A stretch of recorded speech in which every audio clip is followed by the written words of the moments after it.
finished renovating our super ugly laundry room, and like usual, I've learned so much in the process. I'm going to spill exactly how much I spent on this laundry room and 5 key things I think you should know before doing any renovation. Every single time that I renovate, I make a budget, and it never fails that it actually doubles in size. And this one was no exception.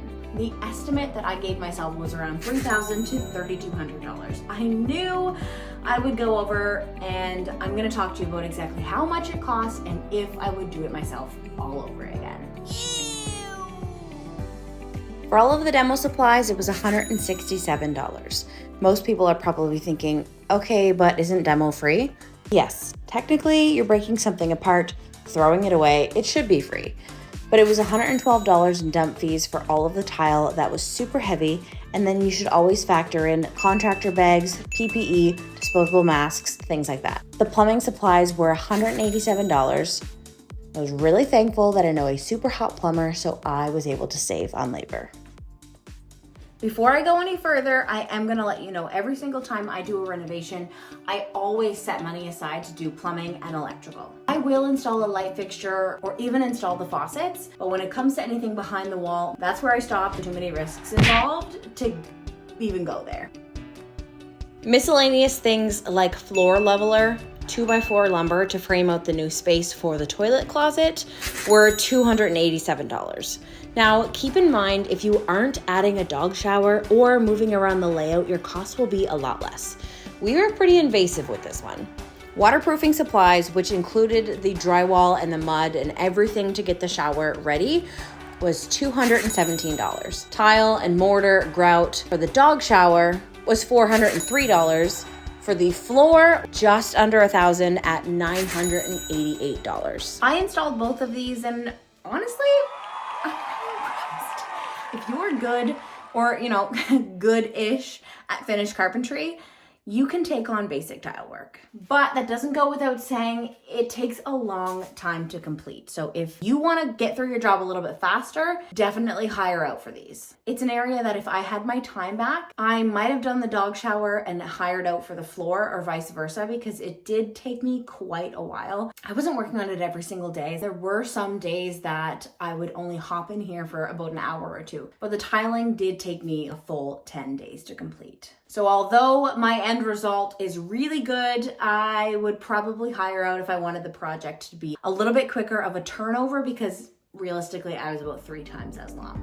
The shower glass was $322, pot lights and fixtures $94. The old door was $50 on Facebook Marketplace, and the track was $120. I saved so much money with the countertop because I actually poured my own in place with 3 bags of leftover concrete that I had from the stamped walkway project. 10 out of 10, I recommend doing this. It finished beautifully. And the question that I get the most is the cabinetry. And yes, I built it myself. The wood was just under $600 and the hardware was under $200. I chose to build them myself because it is such a small laundry room space, and every single time I looked online to see what any of the big box stores stocked, I would always end up with a 4 to 6 inch filler piece. So when you plan out your space, absolutely do a cost comparison for building your cabinets versus buying stocked, and see what one works better for you. I do think that if my kitchen wasn't in the main area, like this is the actual door to our kitchen, I probably would have used stock cabinets, but because right here is the view and it's directly in our main living space, I wanted to be able to see this and be happy with it every single time. If it was in a basement or an area that wasn't as walked through or as used as the heart of our home, then it would probably be a different story. Because building your own does take a little bit more time, like 4 times the amount of time. Then you have your miscellaneous list, which is caulking, screws, blades, paint, primer, all of the things that you're gonna pick up with every single trip to the hardware store. This totaled about $400. Saving in some areas meant that I could spend in others. Then we have things like the specialty drain, the shower faucet head, and all of the hardware for the cabinets that totaled about $500. It's also very possible that I'm forgetting something, so I would add on another $200 just to be safe. So that brings our grand total to $4,805. A little bit less than double what I estimated the project to be. which honestly, I don't think it's that bad considering the average bathroom reno is around $11,000 and the average laundry room is about the same. We also did some pretty invasive work, like the dog shower behind me here, which actually required me to completely cut out the subfloor and do some reframing. As you can see, it's very dirty. We do use it a lot. We also moved the existing door that was right here into our dining room. So if you take away the major costs of about $1,500 to $2,000 of those, your laundry room is actually going to come in at a lot less. One thing I wish I would have known before ever tackling any DIY renovation is that 50 to 60% of your cost is actually going to be spent on your labor. It's not actually the materials. So if you're wondering, where the heck do I start? Get a list of everything large in this space, whether that's your tub, your toilet, your tile, the cabinetry that you're going to be using, any accessories that you want to install. Take that price, add the tax, and then double it. And that will get you a rough idea, or at least a ballpark of where you should be. If you are someone who thinks, why is labor so expensive?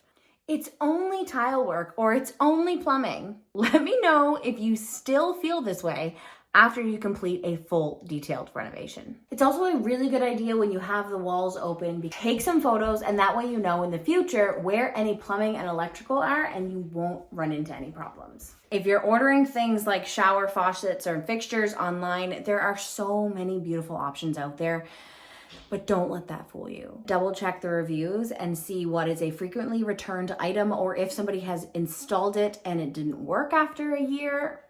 Trust me, I've been there and I've ordered some pretty cheap crap over the years and learned my lesson in a major way. But that brings me to my next point, is if you skip Amazon and you skip a big box store, Facebook Marketplace is a gold mine.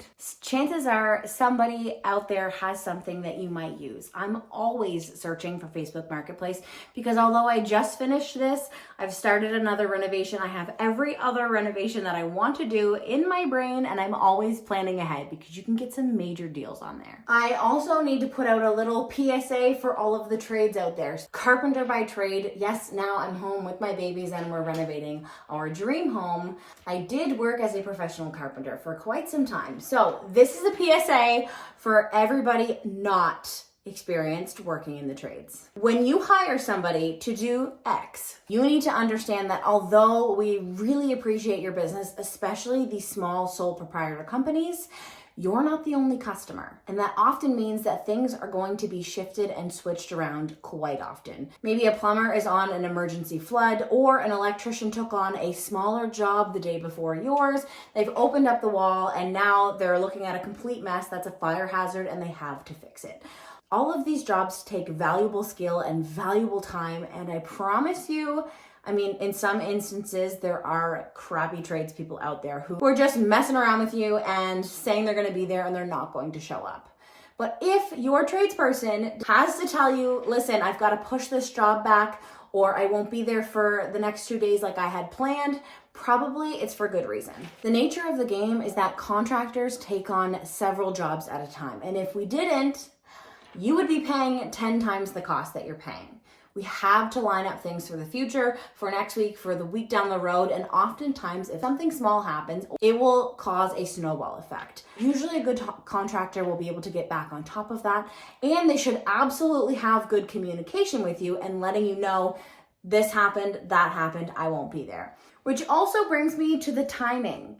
It's super important for you to manage your expectations of the trades that you hire out, but it's also really important for you to manage the expectations of yourself. For instance, I told myself that I was going to be done at this beautiful laundry room in 6 weeks, and it actually took me 4 months. You're doing a project yourself at home.